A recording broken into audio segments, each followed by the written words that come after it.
तो बच्चों, क्या आप जानना चाहोगे सीबीएसई इस बार 2025-26 में चैप्टर कैपेसिटर से 12th क्लास में कौन सा न्यूमेरिकल रखने वाली है? देखिए, चैप्टर कैपेसिटर से न्यूमेरिकल अगर आपको गैस करना है तो मैं 100% गारंटी देता हूँ एनसीईआरटी एक्सरसाइज में जाइए, 2.8 एंड 2.9 न्यूमेरिकल्स को देखिए। इस बार आपको 101% यहीं से न्यूमेरिकल आएगा। डाटा या डिजिट चेंज कर सकता है, तो आप इस क्वेश्चन को अच्छे से समझ लीजिए कि बेसिक कॉन्सेप्ट क्या चल रहा है और उसी फॉर्मेट पे आप न्यूमेरिकल्स को तैयार कीजिए। आपका 100% न्यूमेरिकल सॉल्व होगा।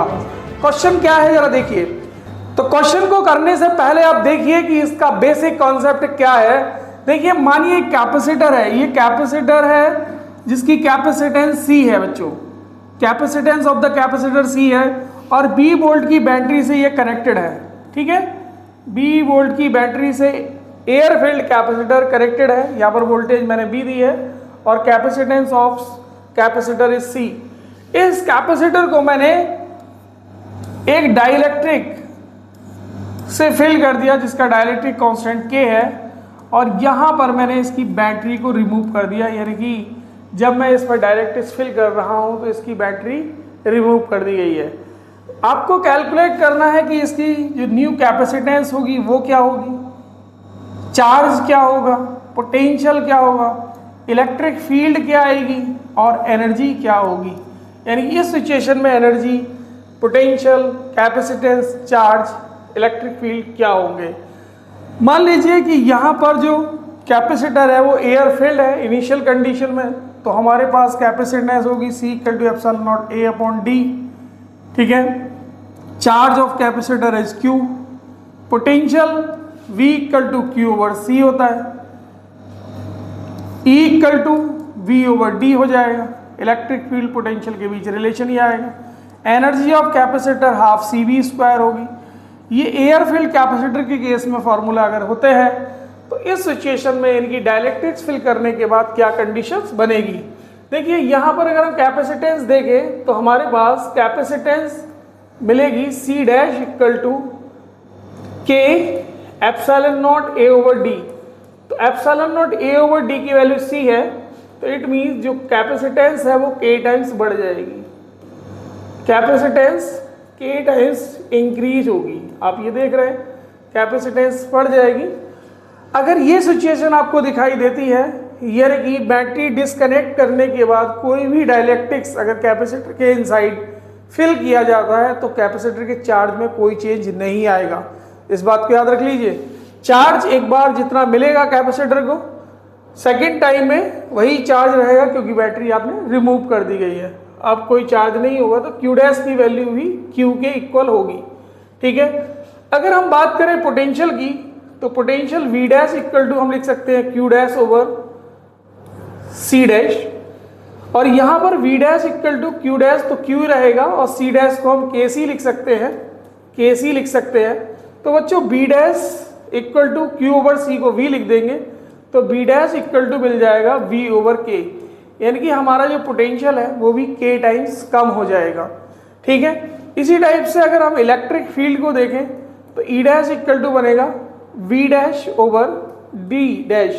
D मतलब गैप बिटवीन द प्लेट्स। जबकि सेपरेशन की बात करें तो हमने कुछ नहीं कहा है कि सेपरेशन चेंज होगा या नहीं है, तो सेपरेशन सेम रखा है बिटवीन द प्लेट्स। तो E' मिलेगा, V' की वैल्यू V/K है और D' हो जाएगा। तो ये भी हमारे पास E'=E/K, यानी कि इलेक्ट्रिक फील्ड भी K टाइम्स कम हो जाएगी। बात करें एनर्जी की तो एनर्जी U'=12 C'/B'²। C' की वैल्यू अगर हम देखें तो C' हमने देखा तो KC के इक्वल आ रहा था, तो हम लिख सकते हैं K∗C और B' हमें मिलेगा B²/K²। K से ये K कैंसिल होगा तो U' आपको मिलेगा 1/2 CV²/K, तो आप लिख सकते हैं U/K। तो एनर्जी भी K टाइम्स कम हो जाएगी।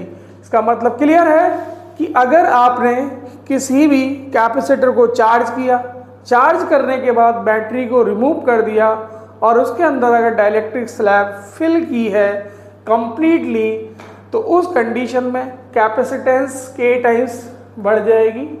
ठीक है, चार्ज पर कोई इफेक्ट नहीं आएगा। Potential capacitance V dash equal to VK मिलेगा, यानी कि डायलेक्ट्रिक्स टाइम्स कम हो जाएगा, इलेक्ट्रिक फील्ड कम हो जाएगी, ठीक है, एनर्जी भी कम हो जाएगी। तो इलेक्ट्रिक फील्ड, एनर्जी, पोटेंशियल सब कम होंगे, चार्ज सेम रहेगा, कैपेसिटेंस K टाइम्स इंक्रीज हो जाएगी। कंडीशन अगर हम दूसरी देखें कि हमने एक कैपेसिटर लिया, चार्ज किया 20 वोल्ट की बैटरी से, उसकी बैटरी को रिमूव नहीं किया बट डाइलेक्ट्रिक स्लैब उसके अंदर इंड्यूस कर दिया, तो उस सिचुएशन में हमारे पास क्या रिजल्ट होगा जरा देखते हैं। तो हम यहाँ पर सेकंड केस देखते हैं। ये कैपेसिटर है, ठीक है, इसको 20 वोल्ट की बैटरी से मैंने चार्ज किया, ठीक। चार्ज करने के बाद मैंने इस कैपेसिटर के इनसाइड एक डाइलेक्ट्रिक स्लैब इंड्यूस कर दी है और जो बैटरी है उसका कनेक्शन मैंने इस बार नहीं हटाया है, ठीक है। ये इसके अंदर मैंने डाइलेक्ट्रिक स्लैब इंड्यूस कर दी है, ठीक है। तो अब इसकी कैपेसिटेंस पर क्या फर्क पड़ेगा, तो कैपेसिटेंस बेटा हो जाएगी K टाइम्स इंक्रीज हो जाएगी, क्योंकि आप इस कंडीशन में देखेंगे तो एयर फील्ड कैपेसिटर के लिए कैपेसिटेंस हो जाएगी C equal to epsilon naught A over D, charge Q होगा, पोटेंशियल B होगा, electric field B over D होगी, एनर्जी हाफ CV स्क्वायर होती है। तो यहाँ पर हमारे पास जो कैपेसिटेंस है वो K टाइम्स बढ़ जाएगी। इन सिचुएशन में जब बैटरी को रिमूव नहीं किया जाता है और डाइलेक्ट्रिक्स फिल किया जाता है तो इस कंडीशन में पोटेंशियल की वैल्यू चेंज नहीं होती है। लास्ट केस में चार्ज चेंज नहीं हो रहा था, चार्ज सेम था, और यहाँ पर हमारा जो B डैश पोटेंशियल होगा वो B के इक्वल होगा, यानी कि पोटेंशियल की वैल्यू चेंज नहीं होगी। तो यहाँ से हम देख सकते हैं Q डैश इक्वल टू मिलेगा C डैश B डैश, तो C डैश हो जाएगा KC और B डैश V रहेगा। तो हम इसको क्या लिख सकते हैं Q, तो चार्ज हमारा K टाइम्स इंक्रीज हो जाएगा।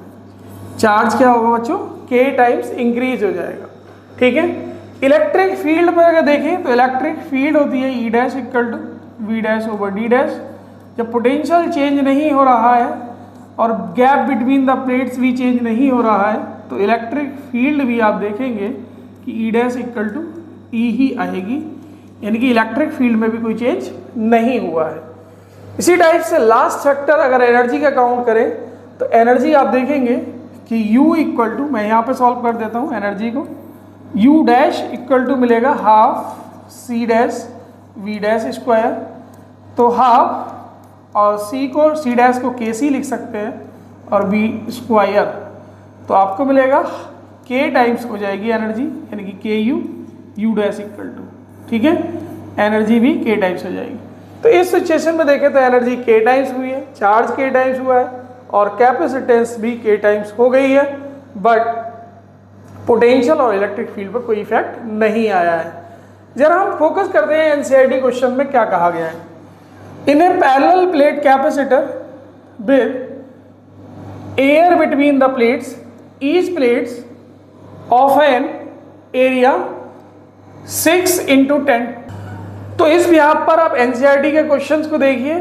क्वेश्चन में कहा गया है कि एक पैरेलल प्लेट कैपेसिटर है जिसका प्लेट एरिया ये है 6 × 10 metre and the distance between the plates is D equal to 3 mm। Calculate the capacitance of capacitor. तो सिंपल क्वेश्चन है, ठीक है, इसमें तो कुछ है नहीं आपके लिए, ठीक। आपसे कह सकता है C इक्वल टू, इस सब सिंपल फॉर्मूला है, C equal to epsilon naught A over D। So solve कर देंगे। If this capacitor is connected to 100 volt supply, अगर ये 100 वोल्ट सप्लाई से कनेक्टेड है, what will be the charge of the capacitor, तो Q equal to C भी कर दीजिए, C इंटू V। पोटेंशियल आपको 100 वोल्ट दिया है तो ये भी सॉल्व हो जाएगा। बट जो नेक्स्ट क्वेश्चन है 2.9, इसमें देखिए, explain what would happen if in the capacitor given in exercise 2.8 a 3 mm thick mica sheet of dielectric constant 6 were insert between the plates। अगर एक डाइलेक्ट्रिक स्लैब इंसर्ट कर दी जाती है जिसकी थिकनेस है 3 mm, यानी कि जो कैपेसिटर की प्लेट्स के बीच का गैप था उतनी ही उसकी माइका शीट की थिकनेस है, ठीक है। और उस डाइलेक्ट्रिक कांस्टेंट की वैल्यू है 6, ठीक है। तो कह रहा है while the voltage supply remains connected, यानी कि यही सिचुएशन है, वोल्टेज सप्लाई अगर कनेक्टेड है तो क्या फर्क पड़ेगा, वो सारे वेक्टर्स एक्सप्लेन करवा रहा है। इलेक्ट्रिक फील्ड पे क्या फर्क पड़ेगा, पोटेंशियल क्या होगा, तो पोटेंशियल चेंज नहीं होगा, जैसे कि मैंने बताया है कि अगर बैटरी कनेक्टेड है तो पोटेंशियल चेंज नहीं होगा, इलेक्ट्रिक फील्ड चेंज नहीं होगी, कैपेसिटेंस के टाइम्स इंक्रीज हो जाएगी, ठीक है, चार्ज के टाइम्स इंक्रीज होगा, एनर्जी के टाइम्स इंक्रीज हो जाएगी। तो इसमें आप आंसर ये देंगे, ठीक है, यानी कि जो 6 है उसकी मल्टीप्लाई कर देंगे उन सारे रिजल्ट्स के साथ जो एयर फील्ड कैपेसिटर में आपने निकाले हैं। फिर उसने कहा after the supply was disconnected, अगर सप्लाई को डिस्कनेक्ट कर दिया गया है, इसके बाद हमने क्या कर दिया, ये जो कैपेसिटर है चार्ज किया और चार्जिंग के बाद सप्लाई को डिस्कनेक्ट कर दिया, तो उस सिचुएशन में क्या होगा, तो वही लास्ट कंडीशन तो ये बताया था, सप्लाई अगर डिस्कनेक्ट कर दी गई है फिर माइका शीट उसके अंदर डाली गई है तो चार्ज की वैल्यू पर कोई फर्क नहीं पड़ेगा, कैपेसिटेंस के टाइम्स इंक्रीज हो जाएगी, पोटेंशियल के टाइम्स डिक्रीज होगा, इलेक्ट्रिक फील्ड के टाइम्स डिक्रीज होगी, एनर्जी के टाइम्स डिक्रीज होगी। तो यानी कि 6 से उन सारे फैक्टर्स को डिवाइड कर देंगे। Thank you everyone.